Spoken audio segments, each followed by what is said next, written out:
ఆనందీ గోపాల్ జోషి లేదా ఆనందీబాయి జోషి, మార్చి 31, 1865, ఫిబ్రవరి 26, 1887 పాశ్చాత్య వైద్యంలో పట్టా పొందిన మొట్టమొదటి భారతీయ మహిళా వైద్యురాలు. కాదంబిని గంగూలీ కూడా అదే సంవత్సరం అనగా 1886లో ఆనందీబాయి తర్వాత పట్టా పొందారు. ఈ గుర్తింపు పొందిన మొదటి హిందూ మహిళ కూడా ఈమె. అమెరికాలో అడుగుపెట్టిన తొలి హిందూ మహిళ కూడా ఈమెనని భావించబడుతున్నది.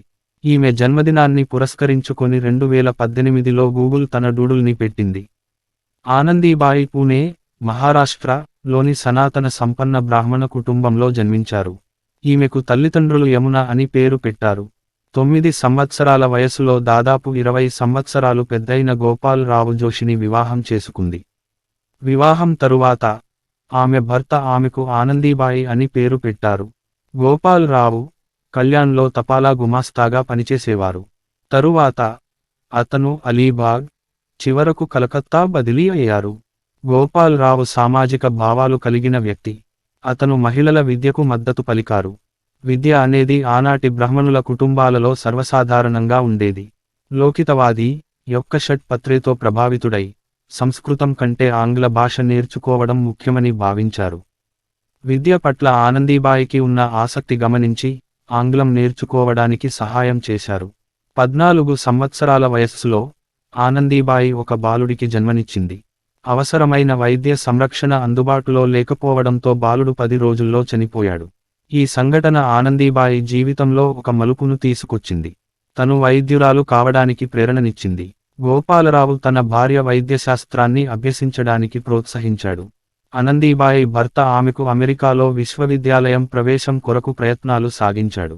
1880లో అతను రాయల్ విల్డర్, ఒక ప్రసిద్ధ అమెరికన్ మిషనరీ, కు వ్రాసిన లేఖలో ఆనందీబాయికి యునైటెడ్ స్టేట్స్లో వైద్య అధ్యయనం చేయడానికి గల ఆసక్తిని పేర్కొంటూ తన కోసం అమెరికాలో సరైన ఉద్యోగానికై విచారించారు. ఇద్దరు ఆలుమగలు క్రైస్తవ మతం స్వీకరిస్తే సహాయం ఇవ్వగలనని విల్డర్ ప్రతిపాదించాడు. అయితే ఈ ప్రతిపాదన జోషి జంటకు ఆమోదయోగ్యం కాలేదు. అయితే విల్డర్ ఈ ఉత్తర ప్రత్యుత్తరాలను తన సొంత పత్రికైన ప్రిన్స్టన్ మిషనరీ రివ్యూలో ప్రచురించాడు. రస్సెల్, న్యూజెర్సీకి చెందిన థియోడెసియా కార్పెంటర్ అనే ఆవిడ తన దంత వైద్యుని కోసం ఎదురుచూస్తూ ఆయన కార్యాలయంలో యాదృచ్ఛికంగా ఈ పత్రికలో ఆనందీబాయి గురించి చదివింది. వైద్య విద్య చదవాలన్న ఆనందీబాయి తపన, దాన్ని ప్రోత్సహిస్తున్న భర్త యొక్క వృత్తాంతం ఆమెను కదిలించింది. ఆనందీబాయికి ఉత్తరం వ్రాసి తాను ఆనందీబాయి అమెరికాలో ఉండటానికి వసతి సహాయం చేయగలనని ముందుకు వచ్చింది. కార్పెంటర్కు, ఆనందీబాయికి మధ్య అనేక విషయాలపై ఉత్తర ప్రత్యుత్తరాలు నడిచాయి. వారు పరస్పరం సాగించిన ఉత్తర ప్రత్యుత్తరాలలో బాల్య వివాహం కారణంగా స్త్రీలు ఎదుర్కొంటున్న సమస్యలు కూడా ఒకటి కావటం విశేషం. సెరంపోర్ కాలేజ్ హాలులో ఆనందీబాయి ఉపన్యసించిన సమయంలో తాను వైద్య విద్యను అభ్యసించడానికి అమెరికా ఎందుకు వెళ్లాలనుకుంటుందో వెల్లడించింది. ఆనందీబాయి ఆమె భర్త అనుభవించిన హింస గురించి తన ఉపన్యాసంలో వివరించింది. భారతదేశంలో హిందూ మహిళా వైద్యురాళ్ల అవసరం గురించి వివరించింది. అలాగే ఆమె భారతదేశంలో మహిళా వైద్య కళాశాల ప్రారంభించడం తన లక్ష్యమని వివరించింది. అయితే తాను క్రైస్తవ మతాన్ని స్వీకరించనని మాత్రం వత్తిపలికింది. ఆమె ఉపన్యాసం దేశవ్యాప్తంగా సంచలనం కలిగించింది. భారతదేశం నలుమూలల నుండి ఆర్థిక సహాయం చేస్తామని సందేశాలు అందుకున్నది. ఆమె విద్యకు సహాయంగా అప్పటి భారత వైస్రాయ్ కూడా $200 ఆర్థిక సాయం పంపాడు. భర్తకు అమెరికాలో ఉద్యోగం లభించని కారణంగా ఆనందీబాయి మాత్రం ఒంటరిగా ఉన్నత విద్యాభ్యాసానికి అమెరికా వెళ్ళింది. విపరీతమైన వ్యతిరేకతల నడుమ ఆమె 1883 జూన్ మాసంలో వైద్య విద్యాభ్యాసానికి అమెరికాలో అడుగుపెట్టింది. ప్రజలు ఆమె మీద రాళ్లు, కాకిపెంట విసరడం వ్యతిరేకతలో పతాకాంశమని చెప్పాచ్చు. అమెరికాలో ఆనందీబాయి కలకత్తా నుండి న్యూయార్క్ వరకు నౌకలో ప్రయాణం చేశారు. ఈ ప్రయాణంలో ఆమెకు తోడుగా 2 ఆంగ్ల మహిళలు ఉన్నారు.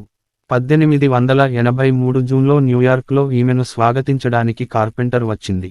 అమెరికాలో మిసెస్ కార్పెంటర్ అతిథిగా ఆమె ఇంటికి చేరింది. న్యూయార్క్లో 1883లో థియోడెసియా కార్పెంటర్ ఆనందీబాయి పోషణ బాధ్యత వహించింది. ఆనందీ, కార్పెంటర్ అత్యంత ఆత్మీయులుగా మారారు. కార్పెంటర్ ఆనందీబాయిని కుమార్తెగా భావించి అభిమానించింది.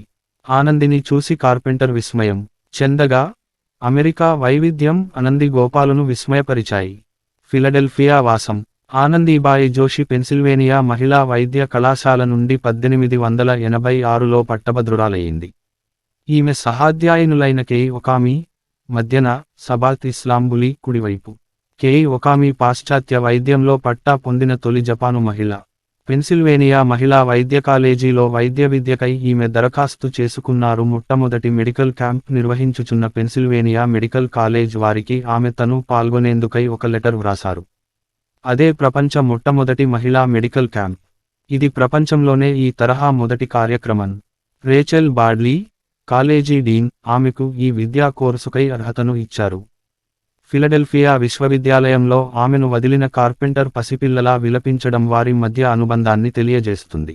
కాలేజీ సెక్రటరీ, సూపరింటెండెంట్ సుదూరం నుండి విద్యాభ్యాసానికి వచ్చిన ఆనందీ గోపాలును చూసి ప్రభావితమై ఆమెకు అక్కడ ఉన్న 3 సంవత్సరాలు $600 ఉపకార వేతనం ఏర్పాటు చేసింది. 19వ ఏట ఆమె తన వైద్య విద్యను ప్రారంభించారు. అమెరికావాసం ఆరోగ్య సమస్యలు. ఆమె అమెరికాలో ఎదుర్కొన్న ప్రధాన సమస్య శీతోష్ణ స్థితి. ఆమె 9 గజాల మహారాష్ట్ర సాంప్రదాయ శైలి చీర ధారణ నడుమును, పిక్కలను కప్పలేదు కనుక తీవ్ర అంతర్మదనం తరువాత గుజరాతీ శైలిలో చీరను ధరించాలని నిర్ణయించుకోవటం విశేషమైతే అది ఆమె భర్తకు తెలియజేయకూడదని నిర్ణయించడం మరొక ప్రత్యేకత. అయినా ఆమెకు కాలేజీ వారు ఏర్పాటు చేసిన గదిలో సరైన ఫైర్ ప్లేస్ లేనందున ఫైర్ ప్లేస్ నుండి అత్యధికంగా పొగరావడం వలన ఆమెకు చలి కాని లేక పొగ కాని భరించవలసిన పరిస్థితి ఎదురైంది. 2 సంవత్సరాల అమెరికా వాసం తరువాత ఆమెకు అపస్మారకం, తీవ్ర జ్వరం అధికమైంది. అప్పుడు మొదలైన దగ్గు ఆమెను చివరి వరకు వదిలిపెట్టలేదు. వైద్యంలో పట్టభద్రత. ఆమె తీవ్ర ఆరోగ్య సమస్యలతో 3 సంవత్సరాల ఉన్నత విద్యాభ్యాసం పూర్తి చేసి ఫైనల్ ఎగ్జామ్స్ వ్రాసింది. 1886 మార్చి 11న ఆమె వైద్య విద్యలో డాక్టరేట్ సాధించింది. ఆమె పరిశోధనాంశం ఆర్య హిందువులలో స్త్రీ జననాంగ, శిశు సంబంధిత వైద్యం. స్నాతకురాలైన సందర్భంలో విక్టోరియా మహారాణి ఆమెకు శుభాకాంక్షలతో ఒక సందేశాన్ని పంపింది. ఆమె పట్టభద్రోత్సవంలో ఆమె భర్త కూడా పాల్గొన్నాడు. ఆ ఉత్సవంలో ఆమెను మొట్టమొదటి భారతీయ వైద్యురాలుగా పేర్కొనడం ఆమెకు మరపురాని అనుభూతిని కలుగజేసిందని ఆమె తన కథనాలలో పేర్కొన్నది. ఆ ఉత్సవంలో పండిత రమాబాయి పాల్గొనడం మరో ప్రత్యేకత. ఆమె ఆరోగ్యం రోజుకు రోజుకు దిగజారడంతో ఆమె భర్త ఆమెను ఫిలడెల్ఫియా స్త్రీల ఆసుపత్రిలో చేర్చాడు. ఆమెకు క్షయ వ్యాధిగా నిర్ధారించబడింది. అయినా వ్యాధి ఇంకా ఊపిరితిత్తులని చేరలేదు. వైద్యులు ఆమెను భారతదేశానికి తిరిగి వెళ్ళమని సలహా ఇచ్చారు. అందుకు ఆమె అంగీకరించింది. కొల్హాపూరు సంస్థానంలో వైద్యురాలిగా పనిచేయడానికి వచ్చిన అవకాశాన్ని స్వీకరించింది. తిరిగి భారతదేశానికి తిరుగు ప్రయాణం చేసే సమయంలో ఆనందీబాయి ఆరోగ్యం మరింత దిగజారింది. నౌకలో ప్రయాణం చేసే సమయంలో ఆమెకు చికిత్స చేయడానికి వైద్యులు నిరాకరించారు. వైద్యులు చికిత్స చేయడానికి నిరాకరించడానికి కారణం ఆమె బ్రౌన్ వుమన్, సాధారణంగా భారతీయులను బ్రౌన్ ప్రజలు అంటారు, కావడమే. 1886 చివరి భాగంలో ఆనందీబాయి భారతదేశానికి తిరిగి వచ్చారు. దేశం ఆమెకు ఘనంగా స్వాగతం పలికింది. ఆమెను కొల్హాపూర్ సంస్థానానికి చెందిన వైద్యురాలిగా నియమించింది. అల్బర్ట్ ఎడ్వర్డ్ వైద్యశాలలోని మహిళా వార్డుకు అధికారినిగా బాధ్యతలను అప్పగించింది. మరణం. కలకత్తా చేరిన తరువాత ఆనందీబాయి బలహీనత, నిరంతర తలనొప్పి, తరచూ జ్వరం, ఆయాసాలతో బాధపడింది. థియోడిసియా ఆమెకు అమెరికా నుండి ఔషధాలను పంపింది. తరువాత ఆమె ఆయుర్వేద చికిత్స కొరకు కజిన్ ఇంట్లో బస చేసింది.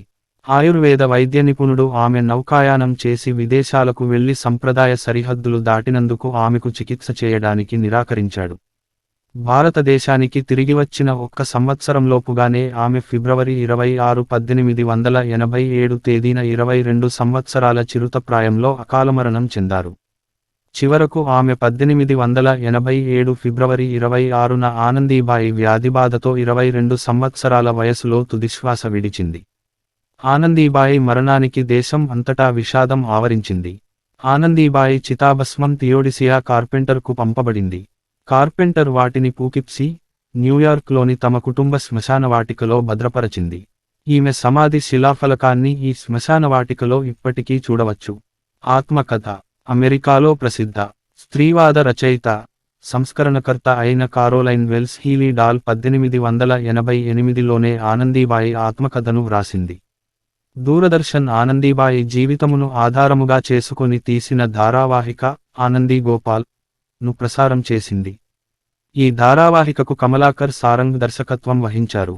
శ్రీకృష్ణ జనార్దన జోషి తన మరాఠీ నవల ఆనందీ గోపాల్ లో ఆనందీబాయి జీవితంలోని కొన్ని ఘటనలను పొందుపరిచారు.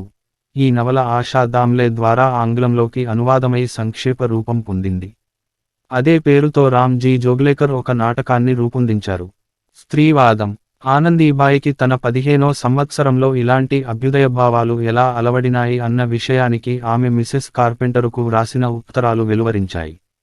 ఆ రోజులలో ఆమె వెలువరచిన అభిప్రాయాలు ఇప్పటికీ స్త్రీవాదుల చేత పరిశీలించబడుతున్నాయి.